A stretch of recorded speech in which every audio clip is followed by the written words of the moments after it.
ಮಾಡಲು ಬಂದಿದ್ದೇನೆ. ಇಂಥ ದೊಡ್ಡ ರಾಜನ ಆಸ್ಥಾನದಲ್ಲಿ ನನ್ನನ್ನು ಸೋಲಿಸುವ ಒಬ್ಬ ಪಂಡಿತನೇ ಇಲ್ಲವೆನ್ನುವುದು ಬೇಸರದ ಸಂಗತಿ. ಈ ವಿಷಯ ನನಗೆ ಮೊದಲೇ ತಿಳಿದಿದ್ದರೆ ನಾನು ಇಲ್ಲಿಗೆ ಬರುತ್ತಲೇ ಇರಲಿಲ್ಲ. ಇಷ್ಟು ಬೇಗನೆ ನೀವು ಈ ತೀರ್ಮಾನಕ್ಕೆ ಬರಬೇಡಿ. ನೀವು ಯಾರು? ನಾನು ಒಂದೆರಡು ಗ್ರಂಥಗಳನ್ನು ಬರೆದಿದ್ದೇನೆ. ನನ್ನನ್ನು ತೆನಾಲಿ ರಾಮಕೃಷ್ಣ ಎನ್ನುತ್ತಾರೆ. ಹೌದೇನು?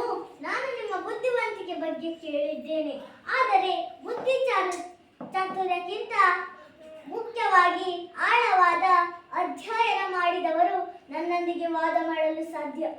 ಅದು ನನಗೂ ತಿಳಿದಿದೆ. ನೀವು ಯಾವ ಗ್ರಂಥದ ಮೇಲೆ ವಾದ ಮಾಡುತ್ತಿದ್ದೀರಿ? ನಿಮಗೆ ಇಷ್ಟವಾದ ಯಾವುದೇ ಸಂಸ್ಕೃತ ಗ್ರಂಥವಾಗಬಹುದು.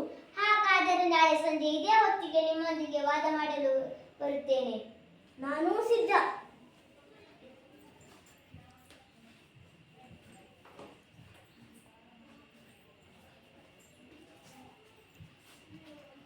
ನಾನು ಸಿದ್ಧನಾಗಿದ್ದೇನೆ ಸ್ವಾಮಿ. ನಾನು ಸಿದ್ಧ. ನಾನು ಈಗ ಈ ತಿಲಕಾಷ್ಟಮಹೇಶ ಬಂಧನ ಎನ್ನುವ ಗ್ರಂಥದ ಮೇಲೆ ವಾದ ಮಾಡುತ್ತಿದ್ದೇನೆ. ತಿಲಕಾಷ್ಟ ಮಹೇಶ ಬಂಧನ? ಅದು ಏಕೆ ನಿಮಗೆ ತಿಲಕಾಷ್ಟ ಮಹೇಶ ಬಂಧನದ ಬಗ್ಗೆ ತಿಳಿದಿಲ್ಲವೇ? ನಮ್ಮೂರಿನ ದನ ಕಾಯುವ ಹುಡುಗರಿಗೂ ಗೊತ್ತು. ಮಹಾಪ್ರಭು, ಏಕೋ ನನ್ನ ದೇಹ ಆರೋಗ್ಯ ಸರಿಯಿಲ್ಲ. ವಾದವನ್ನು ನಾಳೆ ಆರಂಭಿಸೋಣ. ಅಪ್ಪಣೆ ಕೊಡಿ. ಆಗಬಹುದು. ನಿನ್ನಿಂದ ನನ್ನ ಆಸ್ಥಾನದ ಮರ್ಯಾದೆ ಉಳಿಯಿತು. ನಾನು ತಿಲಕಾಷ್ಟ ಮಹೇಶ ಬಂಧನದ ಎಂಬ ಗ್ರಂಥವನ್ನು ಕೇಳಿಯೇ ಇಲ್ಲ. ಎಲ್ಲಿ? ಅದನ್ನು ಕೊಡು ನೋಡೋಣ. ಮಹಾಪ್ರಭು,